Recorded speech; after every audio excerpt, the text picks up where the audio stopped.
La grâce et la paix vous sont données de la part de Dieu, notre Seigneur, de Dieu et de Jésus-Christ, notre Seigneur. Voici un temps de fête, un temps de retrouvailles. Malgré l'épidémie et toute la crise qu'elle engendre, nous sommes particulièrement ici appelés à résister, protéger les plus fragiles, être responsables mais aussi veilleurs pour défendre nos libertés et la justice. Cette grâce que nous annonçons, chers frères et sœurs, ce matin, ce n'est pas un anesthésiant, ni un calmant. Cet amour de Dieu nous est donné en Jésus-Christ pour que nous restions dignes et libres dans toutes les situations que nous traversons. Alors bienvenue à chacune et chacun. Nous avons été accueillis de la part de Dieu, nous nous sommes accueillis les uns les autres et on va continuer à le faire. Nous allons accueillir particulièrement les enfants aujourd'hui qui ont leur première séance Godly Play, la séance que certains vont découvrir. Tout à l'heure, ils partiront avec Charlotte Chopin et Sylvie André pour encore une séance à la rue Simonet. Bienvenue à vous qui êtes nouveaux, on prendra le temps de vous accueillir aujourd'hui. Bienvenue à vous qui passez peut-être, parce que la porte est ouverte, vous êtes ici chez vous. Nous prions.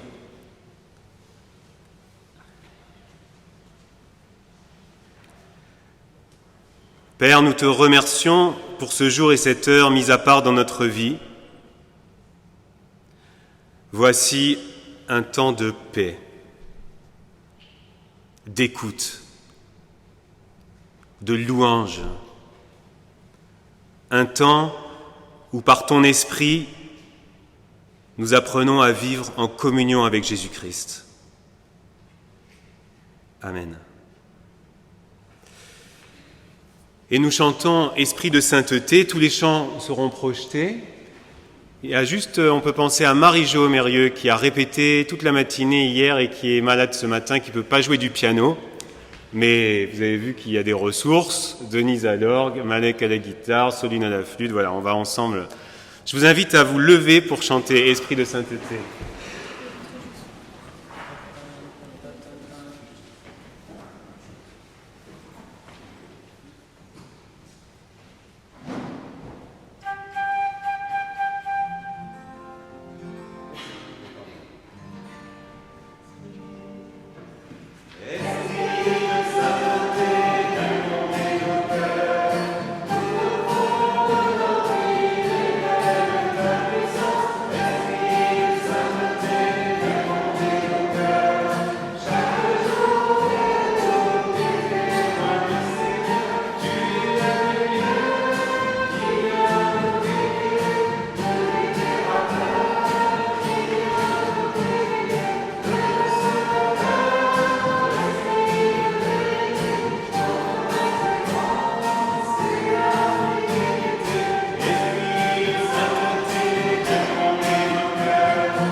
Et avant de louer le Seigneur, on va laisser les enfants partir, qui eux vont découvrir le texte, prendre le temps de la prière, de la louange.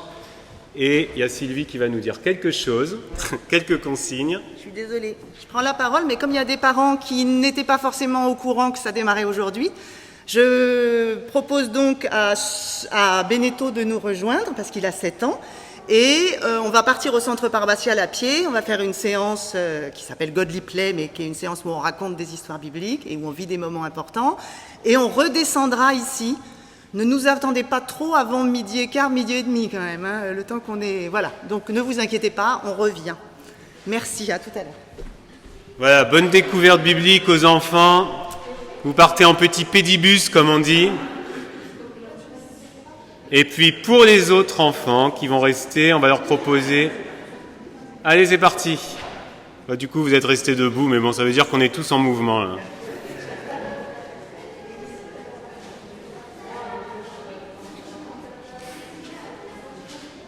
Voilà, et pour les autres qui restent... Sylvie, tu as laissé la boîte avec les cotons ? D'accord, très bien. Voilà, pour les autres qui restent, on va proposer, je dirais après la louange, un petit bricolage sur le thème de la prédication pour les enfants. Donc avec ceux qui restent, les petits, nous allons louer le Seigneur.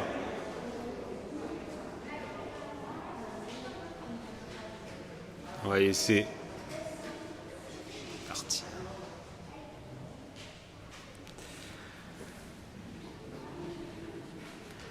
Oui, louons Dieu rassemblés dans l'Église. Quand chacun de nous retourne à ses affaires, il semble qu'on cesse de le louer.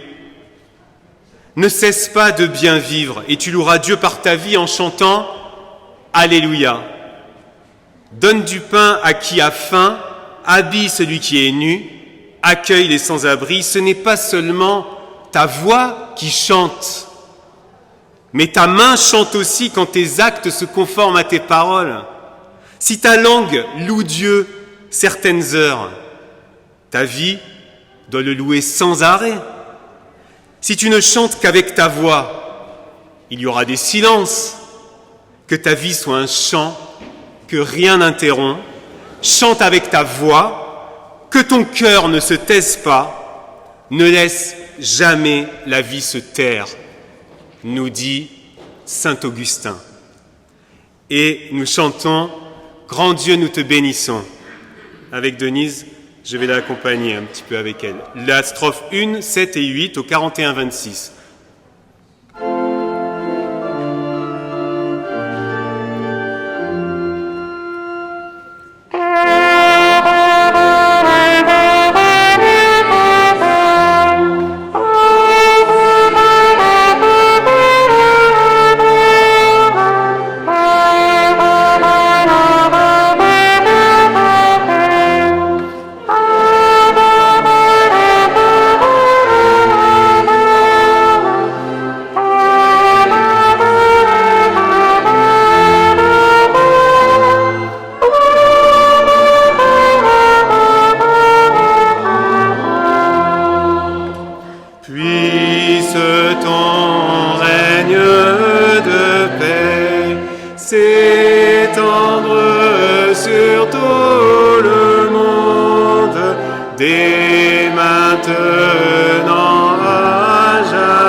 À vous asseoir.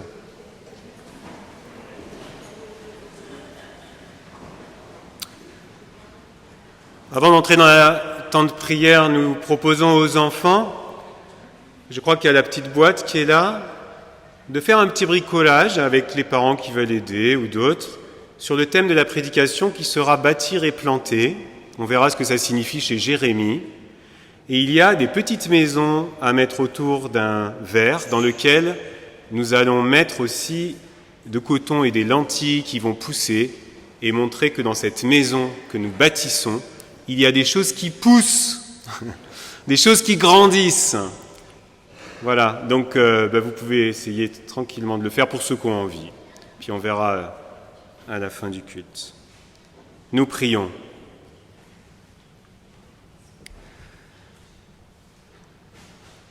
Seigneur, pardonne-nous d'avoir souvent enfoui les trésors de notre cœur dans un bas de laine et d'avoir eu peur de prendre des risques. Nous n'avons pas toujours su aimer à fond, à plein poumon. Te considérant parfois plus comme un juge sévère que comme un père. Nous avons observé méticuleusement, scrupuleusement tous tes commandements. Nous avons ainsi peu à peu transformé ton alliance d'amour en devoir religieux. Par excès de prudence et par manque de confiance, nous avons canalisé et figé la lave incandescente de ta bonne nouvelle. Nous avons souvent enfoui les trésors de la foi, de l'espérance, de la charité dans le maquis des préceptes à observer. Nous nous sommes même érigés en défenseurs de ta vérité, que nous avons confondu avec notre manière de penser. Nous avons fermé l'accès des portes de ton royaume à tous ceux qui te cherchent par d'autres chemins culturels que les nôtres. Nous avons entassé les semences de ta parole dans la serre de nos clochers, l'empêchant de fructifier hors de nos propres terres cultivées. Nous avons oublié que les premiers chrétiens ont dû, eux aussi, poussés par l'Esprit, abandonner leurs anciennes sécurités pour risquer ton évangile à la croisée des chemins, sur la terre des païens. Amen. Oui, pardonne-nous, Seigneur, et nous chantons quand le soir descend. 49-17, les strophes 1 et 2. Et j'inviterai la chorale à le reprendre, cet air connu, d'une autre manière, en se levant, après que... Enfin, tout le monde va se lever, mais on va chanter avec la chorale une deuxième version après les 2 strophes. Ce sera Kumbaya, la chorale.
Avec la chorale, Kumbaya, my love, Kumbaya, Kumbaya, my love, Kumbaya, Kumbaya, my love, Kumbaya, oh Lord, Kumbaya, Kumbaya, my love, Kumbaya. Kumbaya, my love, Kumbaya,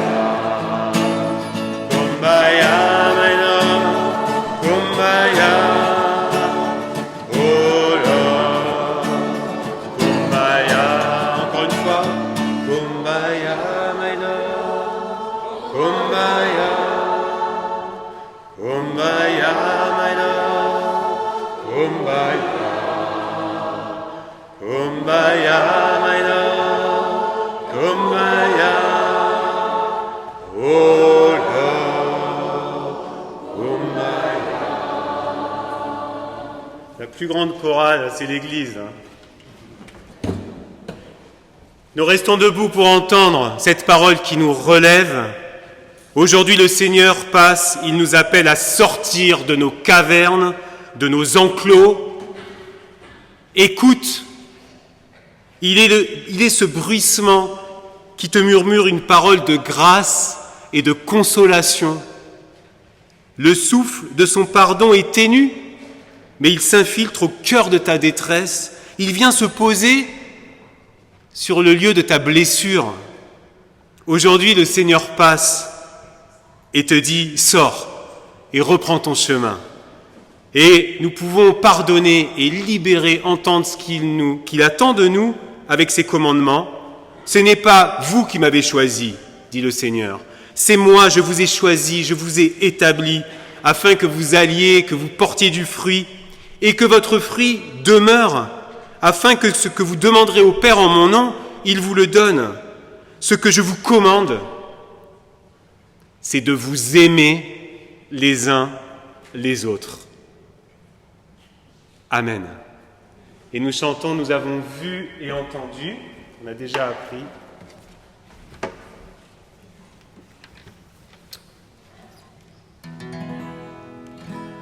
Nous avons vu et entendu, vous vous rappelez un petit peu, ceux qui étaient les derniers dimanches. Nous avons vu et entendu, nous avons partagé le pain, nous avons posé nos bagages, nous avons pris part au festin, nous avons reçu la parole, celle qui réjouit, celle qui console. Nous avons accueilli les faits de son pardon, de sa bonté. Viens et vois, l'amour est là, donné pour toi. Viens et vois, partage-le.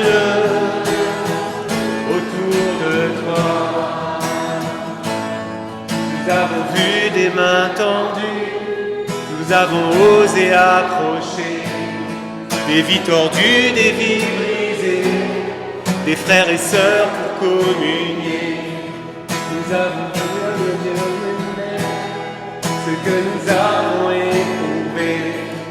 Allons dire au-delà des murs, celui qui nous a rencontrés. Viens et vois, l'amour est là, donné pour toi. Viens et vois, partage-le autour de toi.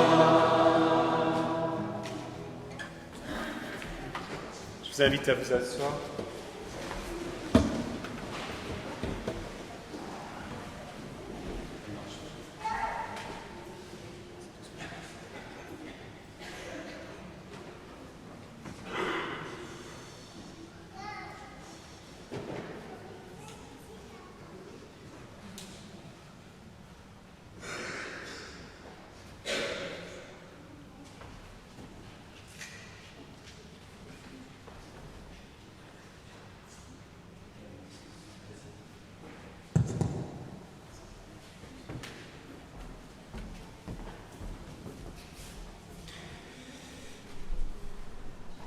C'est avec Jocelyne maintenant qui va nous conduire dans la confession de foi. Et oui, du coup, pour la confession de foi, nous avons l'habitude de nous lever pour marquer que nous sommes bien, comme je disais tout à l'heure, en mouvement dans la foi et ensemble surtout.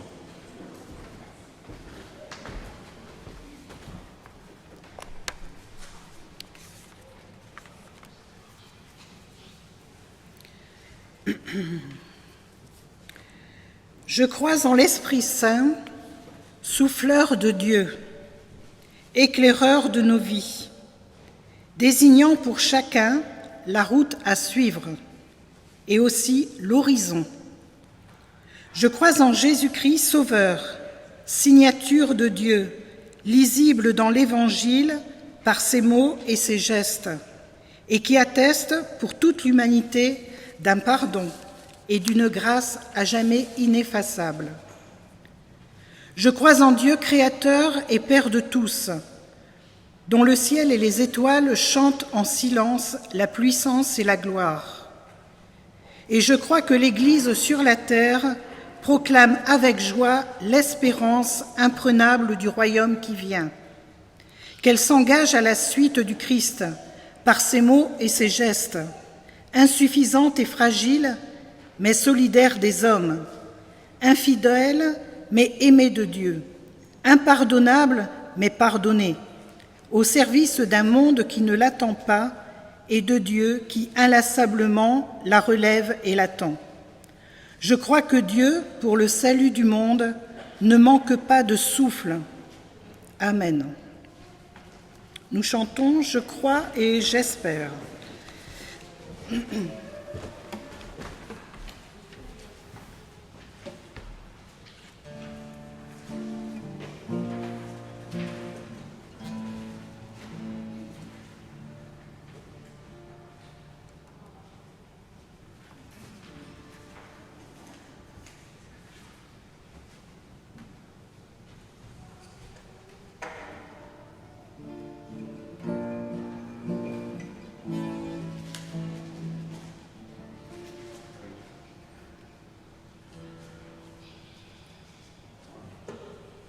Je crois et j'espère la grâce d'un Père qui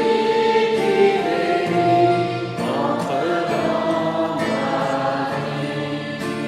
Crois seulement, crois maintenant, sois seulement paisible et vivant. Je crois et j'espère Jésus comme un frère, un regard d'ami posé sur ma vie. Crois seulement, crois maintenant, sois seulement paisible et vivant. Je crois et j'espère l'esprit de lumière, une force infinie souffle sur ma vie. Crois seulement, crois maintenant, sois seulement paisible et vivant.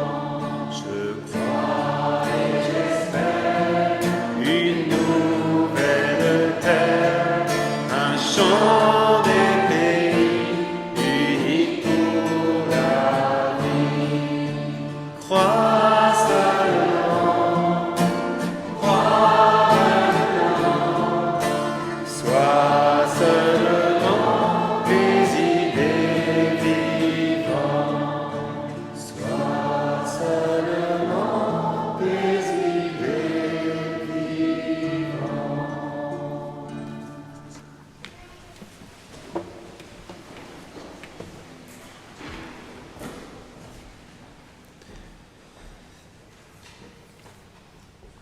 Avant de lire les Écritures, et c'est Daniel Vajou qui lira le texte aujourd'hui, que j'ai choisi pour aujourd'hui, qui n'est pas le texte du jour. Il y a des moments, souvent on suit le texte du jour, qui nous permet d'entendre aussi des textes qu'on ne prendrait pas habituellement. Ça nous met aussi en communion avec les autres frères et sœurs catholiques et autres. Et puis il y a des fois où on choisit un texte parce qu'il nous est venu, parce qu'on l'a croisé sur notre route et parce qu'il y a quelque chose qu'on a envie de transmettre à la communauté ce jour-là. Donc ça sera dans Jérémie aujourd'hui. Et avant de lire ce texte, nous prions. Oui, nous prions afin que ces écritures deviennent pour nous paroles de vie. Père, ta parole est pour nous ferment du royaume et germe d'espérance, que par ton esprit nous la recevions avec simplicité et avec joie, et que cette parole nous fasse porter les fruits que tu attends. Nous te le demandons par Jésus-Christ, notre Seigneur. Amen.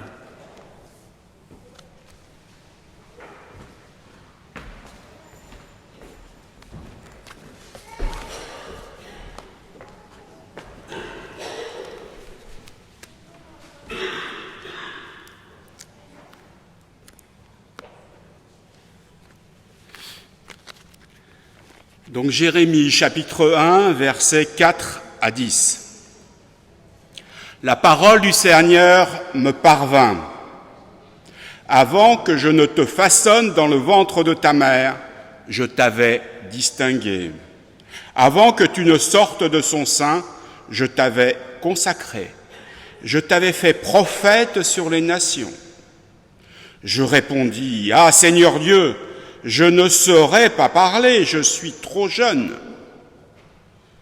Le Seigneur me dit, « Ne dis pas, je suis trop jeune, car tu iras vers tous ceux à qui je t'enverrai, et tu diras tout ce que je t'ordonnerai. N'aie pas peur d'eux, car je suis avec toi pour te délivrer. » Déclaration du Seigneur. Alors le Seigneur étendit la main et toucha ma bouche. Puis le Seigneur me dit, « J'ai mis mes paroles dans ta bouche. Regarde, je te donne en ce jour autorité sur les nations et sur les royaumes, pour déraciner, pour démolir, pour faire disparaître, pour raser, mais aussi pour bâtir et planter. »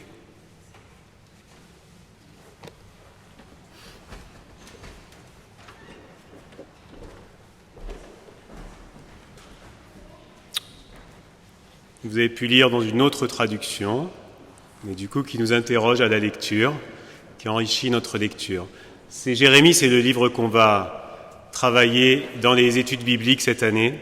Donc je m'y étais déjà plongé, et il y a une belle parole peut-être pour aujourd'hui.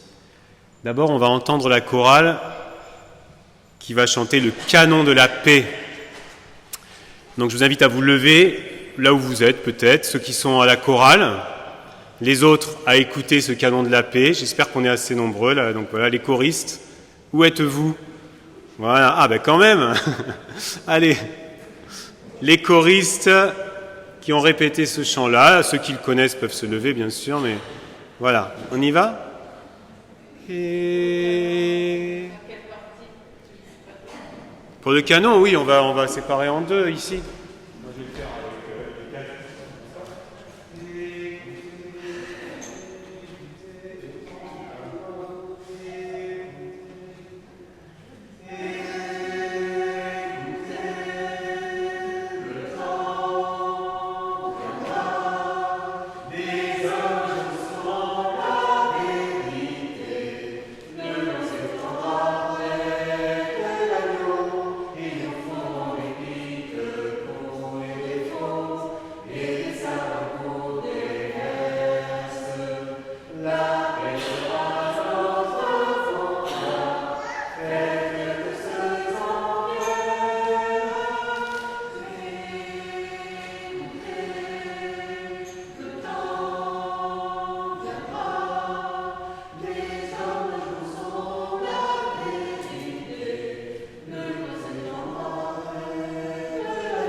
Tous les jeudis, 18h30, au Temple.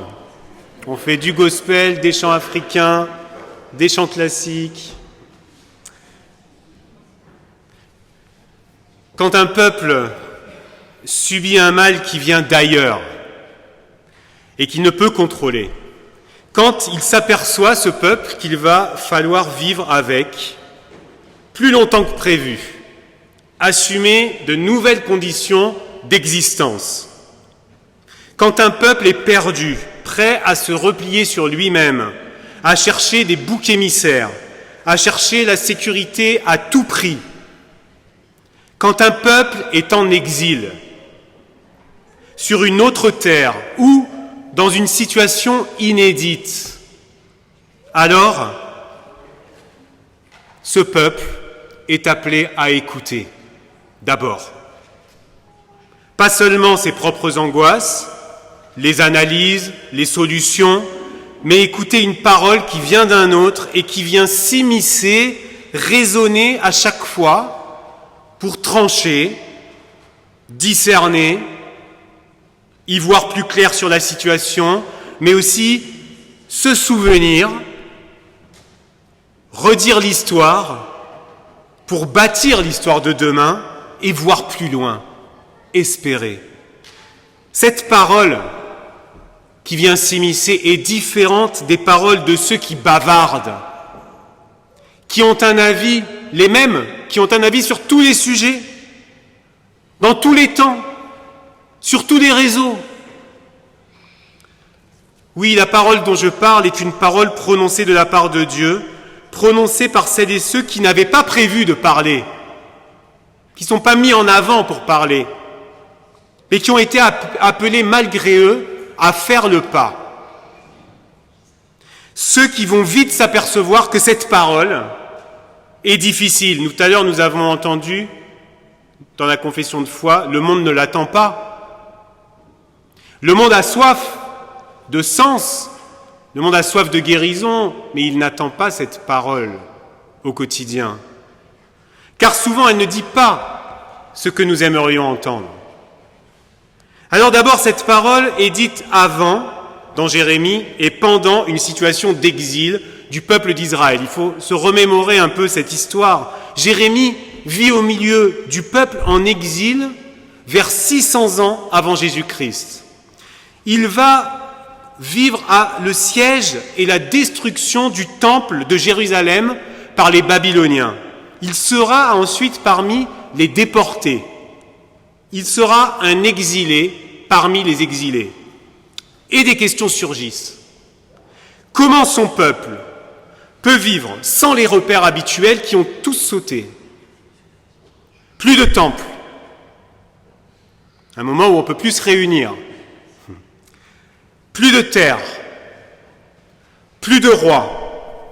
Et comment les enfants vont-ils grandir dans ce contexte, influencés par des coutumes et des cultes étrangers? Dans cette assemblée, certains pourraient témoigner de ce que c'est que l'exil, mais aussi la perte de repères, même si il y a des exils dans la rupture, dans des temps de crise, et puis il y a des exils aussi choisis, il y a des exils parce qu'on a fait des rencontres. Il y a donc ceux qui pensent rentrer rapidement à Jérusalem et qui veulent reconstruire le temple dans un élan nationaliste. Et ceux qui, comme Jérémie, qui disent que cet exil va être long et qu'il vaut mieux s'adapter et construire ici et maintenant sa vie, là, dans ce contexte-là. Le peuple avait rompu l'alliance avec Dieu. Souvent, ils vivent l'exil, c'est leur compréhension, comme une punition. Et Jérémie annonce des paroles de jugement, c'est-à-dire des paroles de vérité, en montrant au peuple qu'il n'écoute pas les commandements de Dieu, qu'il rend un culte à des idoles, et les conséquences, c'est l'injustice sociale. Tout va craquer. Mais Jérémie annoncera aussi que Dieu fera une nouvelle alliance. Il annoncera une espérance qui va triompher de la fatalité. Dieu, même déçu, même celui, nous dit un psaume, qui pleure en regardant le monde, c'est Cabrel qui a repris ça dans une chanson, Dieu pleure en regardant le monde. Eh bien ce Dieu-là n'abandonne pas son peuple. Il fera une nouvelle alliance avec son peuple en exil et désormais, dit Jérémie, il l'inscrira dans le cœur Donc il y a des temps dans lesquels on perd tous nos repères, un peu comme nous aujourd'hui où nos libertés sont limitées, nos coutumes bougent comme nos embrassades, les repas partagés, certains rituels sont remis en question ou abandonnés sans qu'on sache vraiment les conséquences de ces bouleversements par rapport aux enfants qui voient des gens masqués, par rapport aux embrassades qu'on ne fait plus. Une lycéenne qui me disait « Comment je fais connaissance le premier jour dans ma classe ? Je ne vois pas les visages de mes camarades. » Alors que le premier contact se fait avec un sourire souvent. Donc nous perdons nos repères. Mais ce matin, nous sommes là rassemblés malgré tout et nous formons une communauté dont la raison d'exister, c'est de prendre un peu de recul, de se poser, d'écouter. Écouter pour ensuite parler, agir ensemble, inventer ensemble. Et c'est la deuxième chose que je voulais partager avec vous. Dans ce temps d'exil, pour faire cette invention-là, se lèvent des prophètes. Et un prophète, c'est un homme qui est appelé et envoyé. Et Jésus montrera que c'est aussi des femmes qui s'engagent et qui se lèvent. Alors Jérémie est appelé et il entend deux paroles qui peuvent résonner pour nous aujourd'hui. Il entend une parole qui dit « Je te connaissais », dit Dieu, « et je t'ai mis à part ». Celui qui parle est connu au sens d'aimer, il est en relation, il n'est pas isolé devant un écran, bon il n'y en avait pas à l'époque, mais il n'est pas sans lien avec des personnes, il n'est pas sans histoire à raconter. Quelle histoire racontons-nous à nos enfants ? Il n'est pas sans lien communautaire, il n'est pas sans regard d'amour posé sur lui. Celui qui parle est connu et mis à part. Sa parole ne sera pas un bavardage ou l'exposé de ses opinions personnelles. Il va transmettre une parole qui le dépasse. Du coup, il va traduire, il va montrer par des gestes, et c'est ça qu'on va découvrir dans les études bibliques, des gestes, le message qui vient de Dieu. Non pas comme un robot, mais avec toute son humanité, dans sa joie et dans sa plainte, dans la foi et dans le doute, dans la force et dans sa souffrance. Je te connaissais et je t'ai mis à part. Nous ne sommes pas tous prophètes, bien sûr, mais nous avons tous été appelés, tous. Et nous avons tous notre part de vocation. Luther disait « tous prêtres ». Nous sommes tous prêtres. Mais nous ne sommes pas tous pasteurs, prophètes, catéchètes, etc.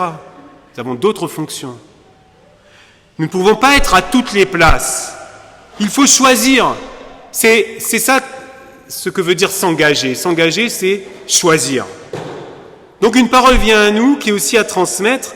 Et le prophète, ce n'est pas celui qui prédit l'avenir, c'est celui qui éclaire une situation, qui va interroger les puissants, le clergé, les prêtres, qui va être un éveilleur de conscience. La parole du prophète est une parole en situation. On pourrait dire aujourd'hui, la parole du prophète, c'est une parole en immersion.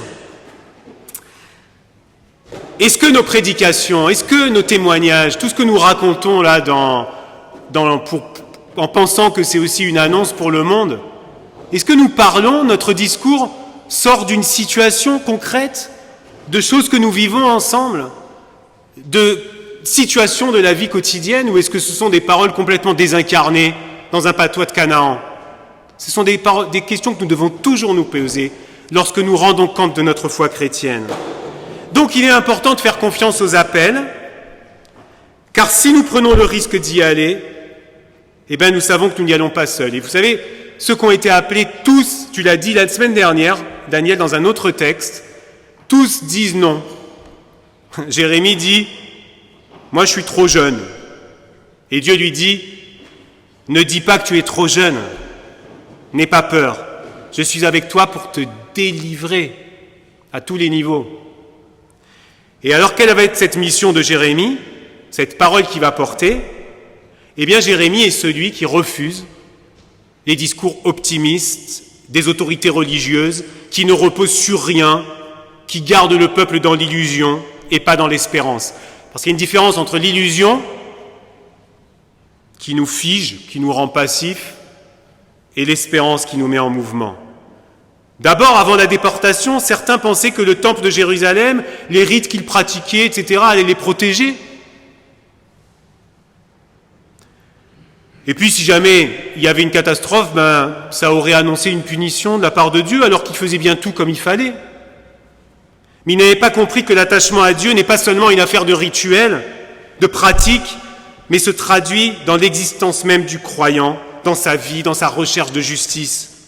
La pratique et le rite, je pense, sont importants et nécessaires pour les petits et les grands, pour vivre cet engagement dans un autre rythme, rythmer sa foi dans le temps, illustré par des gestes que nous croyons. Mais ils ne doivent pas nous faire oublier que la foi concerne toute notre existence. Je l'ai dit tout à l'heure dans cette belle prière de saint Augustin.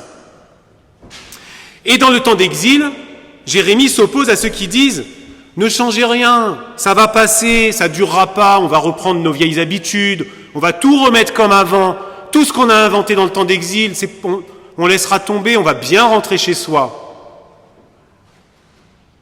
Jérémie refuse ce discours. Du coup, il est vu comme un prophète de malheur. Il ne dit pas au peuple ce qu'il a envie d'entendre, c'est-à-dire que le peuple a envie d'entendre des paroles apaisantes et de paix, mais qui ne reposent sur rien. En fait, Jérémie, on pourrait dire que c'est un réaliste confiant. Est-ce que ça existe, ça ? Pour être dans la confiance, je l'ai dit, il faut être ancré dans un passé et se projeter dans l'avenir. C'est la confiance, vous savez, les enfants, cette confiance de l'enfant, elle est possible que s'il grandit dans un contexte affectif équilibré, sécurisant, et qui peut en même temps, du coup, plus facilement après partir seul petit à petit, se projeter, parler, se confronter aux autres. Donc la confiance se trouve, et pour ceux qui la cherchent encore adultes, se retrouvent parce que nous sommes ancrés dans une relation d'amour solide et fidèle. Cette relation, nous ne la trouvons pas toujours avec nos proches, dans nos familles, dans nos amis, mais Dieu nous l'a fait découvrir parce que lui, il nous aime et en la découvrant à travers lui, nous pouvons la retrouver avec les autres. C'est dans cette confiance-là, dans cette nouvelle alliance avec Dieu, voilà, c'est là-dedans que Jérémie va petit à petit avancer avec le peuple. Et je termine en abordant la question de ce que l'appel de Jérémie qui est fait avec quelques verbes. D'abord, je te charge d'une mission qui concerne les nations et les royaumes. Tu auras à déraciner, à renverser, à détruire, à démolir, mais aussi à bâtir et planter. D'abord, déraciner, renverser, détruire, démolir. Dans un temps de crise, effectivement, on l'a vu, il y a des choses à renverser. C'est ce que font la plupart des personnes qui restaurent des nouvelles maisons. Dans la restauration, généralement, ils ne rasent pas tout. Petit à petit, ils vont déconstruire et reconstruire. Les choses se font en même temps. Et pour le peuple, il s'agit de détruire les idoles, de renverser les puissants. Les idoles, c'est quoi ? C'est les fausses images de Dieu, c'est pas juste les petites statuettes à l'époque. Il y en a plein des idoles aujourd'hui. Faire tomber les murs à Jéricho ou ailleurs. Il ne s'agit pas de tout détruire, mais de prendre le temps de discerner ce qui fait obstacle à cette reconstruction déjà commencée. Et pour nous, personnellement, nous avons aujourd'hui à démolir des images de Dieu, qui font de lui une idole, un magicien, un père fouettard. Certains ont grandi avec cette image-là. Renverser des situations qui nous enferment, déraciner ce qui fait pousser en nous la haine, la culpabilité, ce qui empêche de faire le pas du pardon, de reconstruire la paix. Donc au niveau social aussi, qu'avons-nous à renverser aujourd'hui au niveau social ? Détruire pour construire quelque chose, pour plus de justice. Dieu nous appelle à devenir avec lui des artisans au service de cette reconstruction, et Jésus va pleinement révéler cette nouvelle alliance et cette mission en appelant ses disciples. Oui, la reconstruction peut se faire que si nous sommes capables de nous confronter au réel, bref, à ce qui fait de nous des exilés, des découragés, des fatigués. Ça me fait penser à la dimension écologique. Soyons honnêtes, nous n'avons pas envie d'entendre ceux qui disent le réel, comme Jérémie. On n'a plus envie de l'entendre, ce réel. Il y en a plein les documentaires, parce que nous le connaissons trop, et nous accusons ceux qui annoncent trop le réel au niveau écologique à être des prophètes de malheur. On n'en peut plus de les entendre, ces prophètes de malheur, disons-nous généralement. Alors qu'il y a bien des systèmes et des habitudes qu'il nous faudra détruire, renverser, pour que cette planète survive et que l'humain ait sa place pleinement. Dieu nous invite à bâtir et planter. Voilà une promesse, bâtir et planter, une belle image de l'Église. Alors ne dis pas comme Jérémie, je suis trop jeune, ou je suis trop vieux, ou je suis trop ceci ou trop cela. Bâtir, il y en a besoin parce que ça fait référence au solide. Il faut des bâtiments, il faut une institution qui tient la route, il faut des lois, il faut une organisation, il faut qu'on habite quelque part quand même, ensemble. C'est du solide et le peuple a construit ce temple. Mais là, il s'agit maintenant de ne plus construire ce temple, il s'agit de bâtir des maisons, de les habiter et d'avoir l'inscription de la relation à Dieu dans son cœur. Une nouvelle alliance que chacun peut vivre partout, pas seulement sur une terre, pas seulement dans un temple. Et Jérémie d'ailleurs va annoncer la diaspora juive à ce moment-là. Mais bâtir sans planter, c'est dangereux. Figer notre vie d'église, on pourrait le faire, hein. Nous enfermer dans l'organisation. Heureusement que ce n'est pas le cas ici aujourd'hui. Mais dans l'histoire de l'Église, il y a des conseils presbytéraux qui s'enfermaient dans l'organisation. Il n'y avait plus rien dans les conseils au niveau du sens de ce qu'on veut vivre. Donc on a besoin dans notre Église de ne pas nous enfermer. Babel, c'était une belle construction, Babel, mais ils avaient oublié le sens. Bâtir, on pourrait le faire dans d'autres domaines, bâtir l'Europe et planter l'éducation et la justice, en accueillant par exemple des familles à nos portes avec des gamins qui dorment. 12 000 personnes par terre actuellement, par terre, la nuit, et on veut en accueillir 150 enfants sur 65 millions d'habitants en France. Bâtir une société numérique, mais planter aussi des rencontres de lieux réels. Bâtir un plan de sécurité pour protéger les plus vulnérables, parce qu'il y a des gens qui se font malmener au quotidien dans certaines zones, mais aussi planter des graines d'éducation, de prévention, d'amour. Oui, planter, c'est ce que veut faire Jérémie en achetant un champ avant la destruction du temple.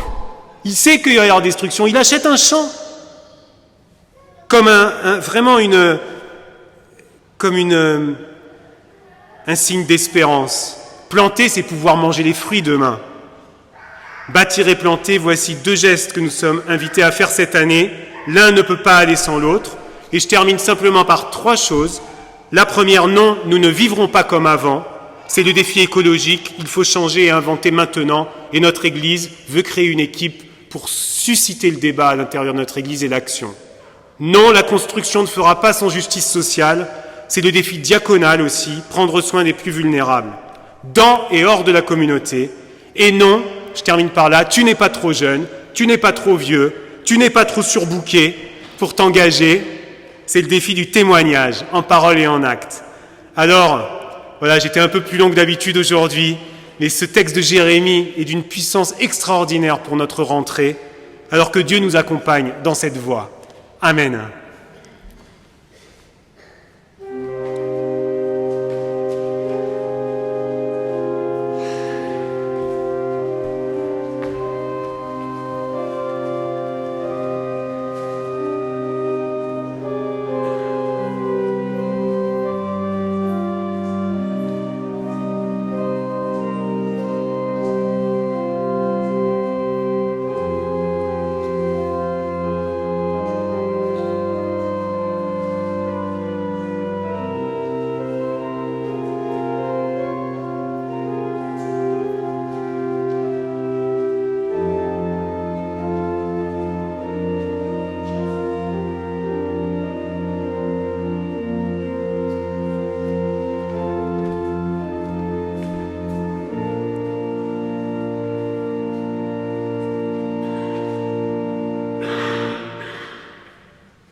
Et j'invite les choristes à se lever, nous allons chanter Praise Him, on a déjà chanté, prie-le en anglais, et donc en anglais c'est prie-le, prie-le, prie-le le matin, prie-le au milieu du jour, prie-le quand le soleil vient à se coucher. Praise Him.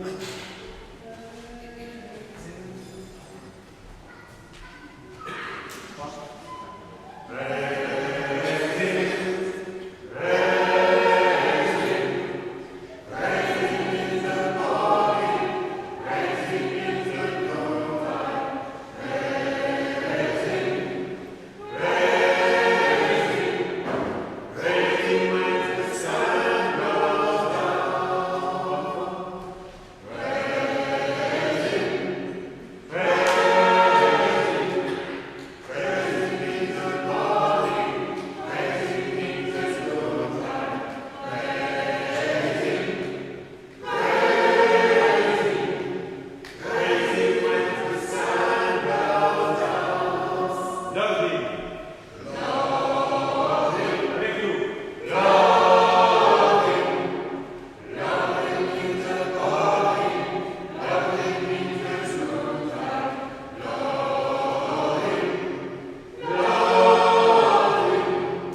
Savez-vous qu'en France, l'Église vit uniquement des dons dans son fonctionnement et ses activités? Alors avant que vous cherchiez ce que vous aimeriez donner ce matin, juste vous dire, au nom de l'Église, merci. Ils bâtissent l'Église de demain. Ils plantent des choses. Et certains n'ont aucune idée combien donner. Oula, le pasteur s'aventure. Il n'y a pas dans notre Église de règles, et bien heureusement. Chacun donne selon son cœur et ses moyens. Mais comme certains insistent et n'ont aucune idée, une campagne nationale de notre Église disait que si chacun donnait 2 à 3% de ses revenus, l'Église aurait les moyens financiers et humains pour vivre sa mission. Mais c'est indicatif et c'est pour ceux qui veulent des chiffres.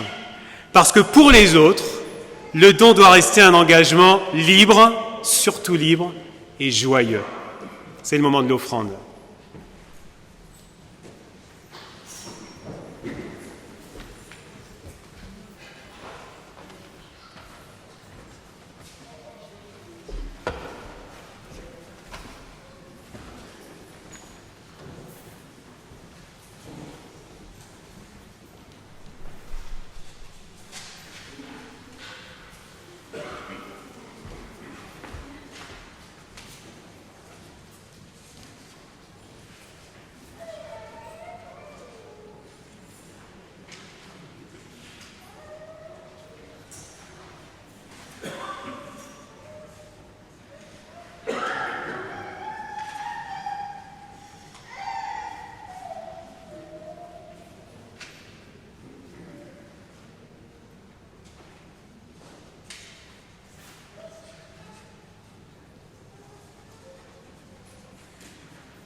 Voilà, on devait entendre un morceau de guitare, mais finalement il ne peut pas se faire, mais j'espère que tu pourras nous le faire la prochaine fois, parce qu'il était magnifique. Voilà, ça arrive, hein. Les musiciens, on sème nos partitions, c'est classique. Le temps de partager des nouvelles de l'Église, je donnerai la parole aussi à Brigitte tout à l'heure. Je vais essayer d'aller un petit peu vite, parce qu'en cette période de rentrée, il y a beaucoup de choses, mais voilà, vous pouvez les retrouver aussi ailleurs. D'abord, s'il y a des personnes nouvelles ou qui se sentent nouvelles ce matin, eh bien, vous pouvez simplement vous lever pour qu'on puisse vous dire bonjour et un grand bienvenue.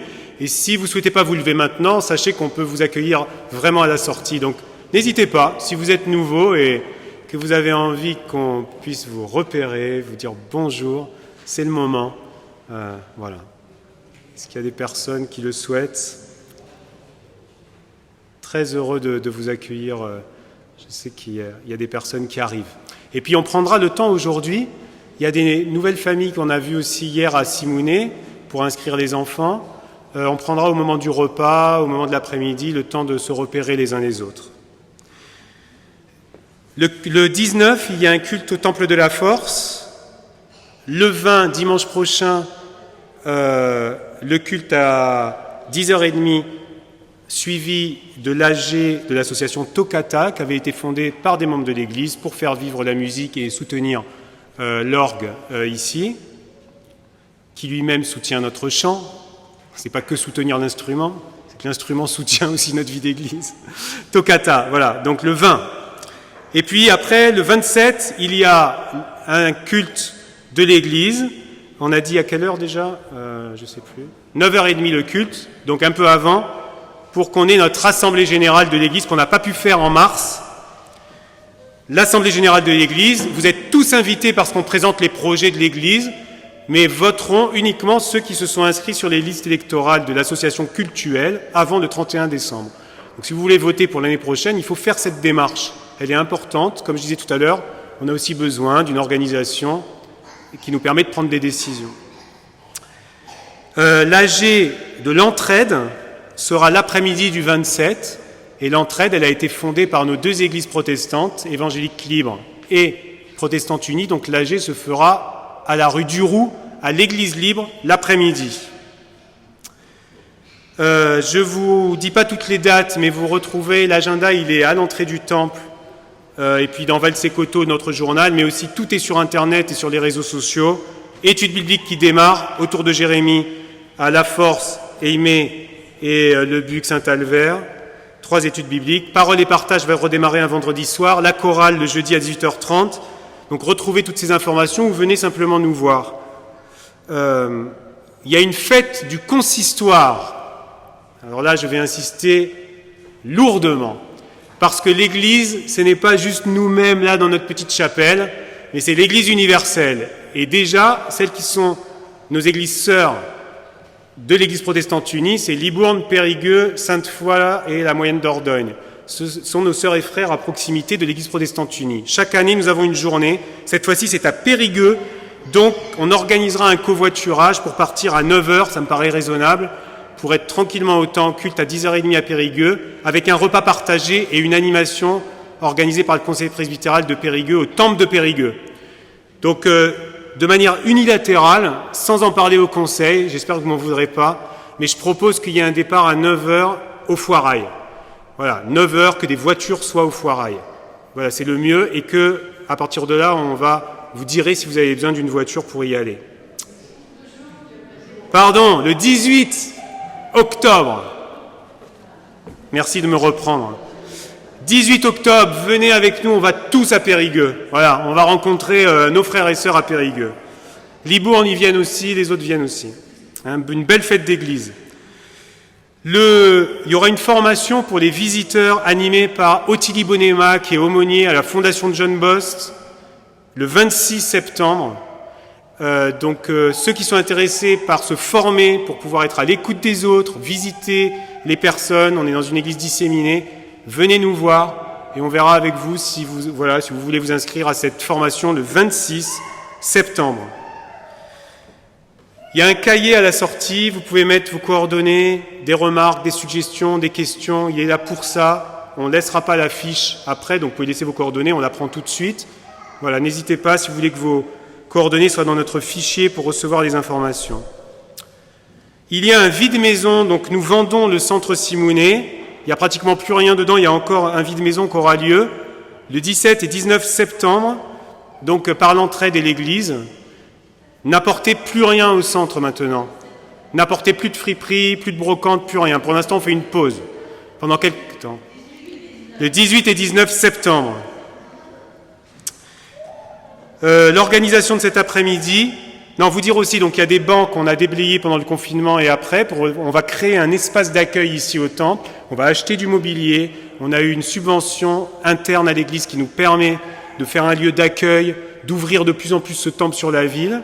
Donc les bancs sont en vente, ils sont stockés chez les Mineto.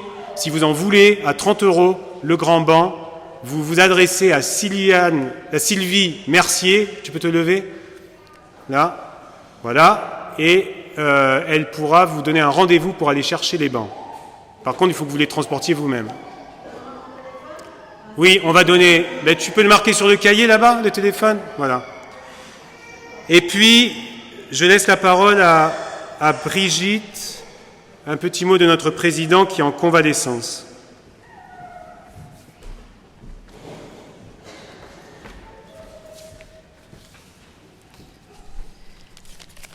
Il est là, il nous a envoyé une lettre. Nous pensons bien à lui. Il m'a chargé de vous transmettre ce message. Chers frères et sœurs en Christ, chers amis, je regrette beaucoup mon absence en ce jour de culte de rentrée et de notre fête paroissiale qui marque le démarrage de nos actions pour le partage de la bonne nouvelle, en actes et en paroles, tout au long de cette nouvelle année liturgique. Édifier, servir, former, témoigner. sont les valeurs de notre Église essaye de vivre dans ce monde en pleine mutation. Avec l'aide de l'Esprit Saint, je formule le vœu que chacune et chacun, par son engagement joyeux, trouve sa place au sein de notre Église, afin qu'elle soit une Église de témoins, pour célébrer et partager la parole, pour tisser des liens communautaires, pour être présent dans la vie de la cité. Accueillir chaque personne telle qu'elle est, soutenir celles et ceux qui sont les plus vulnérables. J'adresse mes remerciements à celles et ceux qui ont donné de leur temps dans toute la préparation de cette journée. Je vous souhaite à tous et à tous de la vivre dans la joie, le partage et la convivialité, tout en respectant les gestes barrières sanitaires qui nous sont préconisés. Que le Seigneur nous guide tout au long de cette nouvelle année sur ce chemin de vie. Bon dimanche et bonne semaine à tous. Jaona. Et je lui dirais qu'il y a des personnes qui ont envie de le saluer.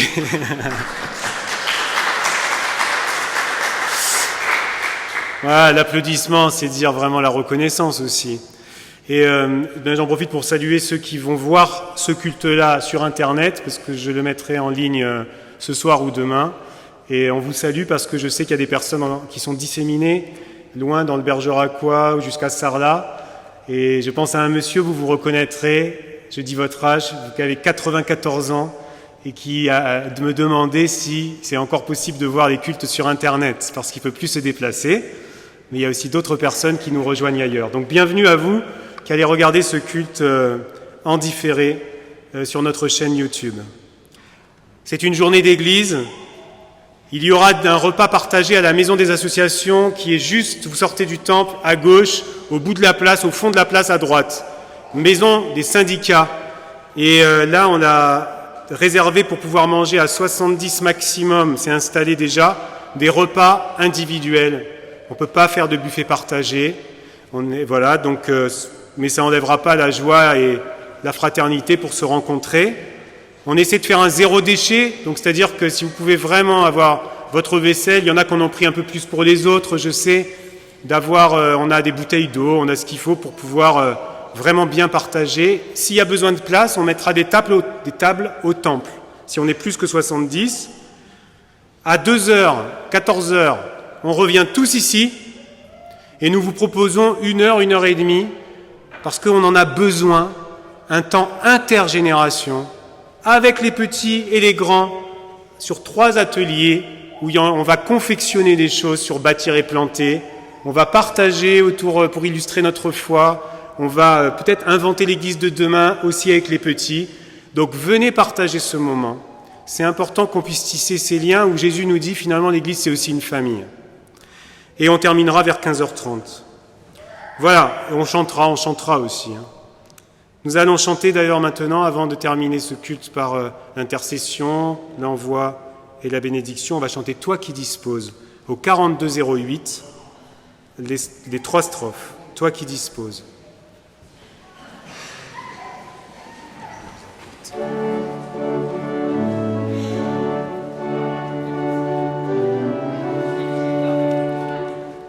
Toi qui disposes de toutes choses et nous les donnes chaque jour. Reçois, ô Père,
Je m'invite à la prière avec Élisabeth.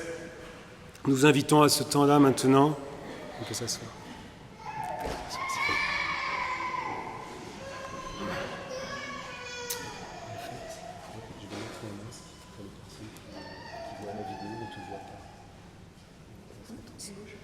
Viens ici. Parce que pour les personnes qui sont en vidéo, ils ne te verront pas en fait, et ils ne t'entendront pas.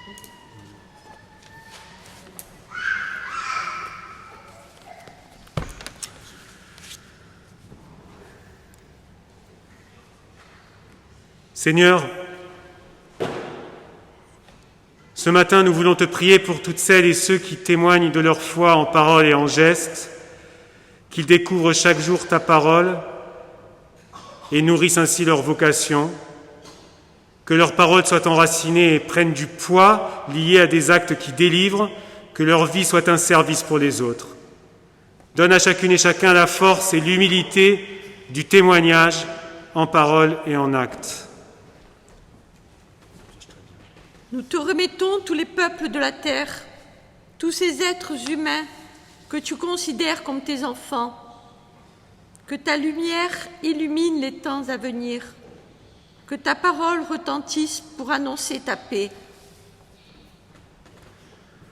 Nous te remettons celles et ceux qui ont dit oui à ton appel et qui témoignent de ton amour, là où ils se trouvent, que chacun reçoive de toi force et joie pour accomplir sa mission, particulièrement dans les lieux où règne la guerre et la violence. Nous te remettons chaque personne en souffrance, chaque être humain habité par le désespoir et le chagrin, car tu ne prends pas seulement soin de ton peuple, mais de toute créature. Soutiens le malade et le mourant, et donne-nous la parole qui exprime ce soutien. Accompagne l'endeuillé et rends-nous présents à sa peine. Encourage le chômeur, celui qui se sent inutile, oublié, et apprends-nous à partager son souci. Et dans ce temps difficile où chacun est masqué, torturé par tant de questions, conduis tous les enfants dans l'espérance par ton esprit et aide-nous à transmettre ta promesse avec fidélité. Dispense ta sagesse à tous les responsables politiques, économiques et sociaux et fais de nous des citoyens attentifs, constructifs, qui mettent l'Évangile au cœur de leur vie et du monde. Et nous voulons te prier ce matin particulièrement pour les peuples du Liban et les réfugiés et migrants en Grèce. Donne du sens à nos gestes de solidarité. Dans un temps de silence, nous te remettons celles et ceux qui nous sont chers, qui nous sont proches et les situations du monde auxquelles nous pensons ce matin.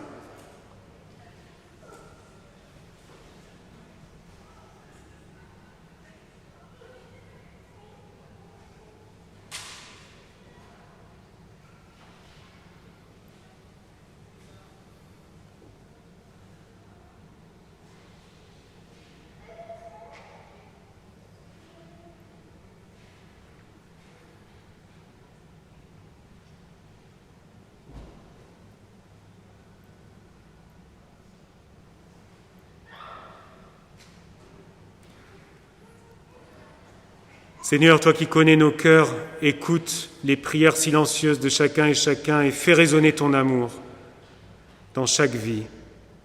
Et nous te disons ensemble cette prière que Jésus a enseignée aux disciples. Notre Père qui es aux cieux, que ton nom soit sanctifié, que ton règne vienne, que ta volonté soit faite sur la terre comme au ciel. Donne-nous aujourd'hui notre pain de ce jour. Pardonne-nous nos offenses, comme nous pardonnons aussi à ceux qui nous ont offensés.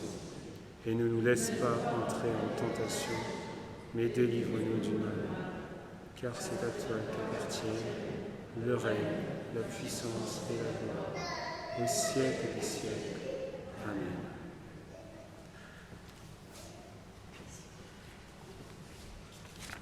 Et nous chantons ce Notre Père avec la flûte et la guitare.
Et nous restons debout pour entendre une parole d'envoi et de bénédiction de la part de Dieu. Je te confie une mission auprès des peuples et des royaumes. Tu vas arracher et abattre, détruire et démolir, bâtir et planter. Qui que tu sois, le Seigneur t'appelle à prendre part à cette mission pour plus de fraternité, de justice, d'amour. Recevez la bénédiction de la part de Dieu. Le Seigneur de la paix vous donne lui-même la paix en tout temps et de toute manière. Amen. Et avant de terminer par ce chant « À Dieu soit la gloire », les 2 strophes, peut-être les petits, vous avez construit, bâti quelque chose. On va le montrer. Mais maintenant, il faut que ça pousse, je crois. Alors, montrez-moi les maisons. Tu veux me montrer, Thibaut, la maison que vous avez faite? Celle-là. Alors, on a bâti une petite maison, mais marqué Thibaut, parce que tu n'as pas de place dans cette maison, Thibaut. Et c'est ouvert. C'est ouvert. On va pas par là, mais ça va pousser parce qu'on a planté. On a bâti, on a planté. Et donc vous allez planter des lentilles. Peut-être qu'on pourra le voir une prochaine fois. Voilà. Cet après-midi, on va inventer un peu l'église ici ensemble.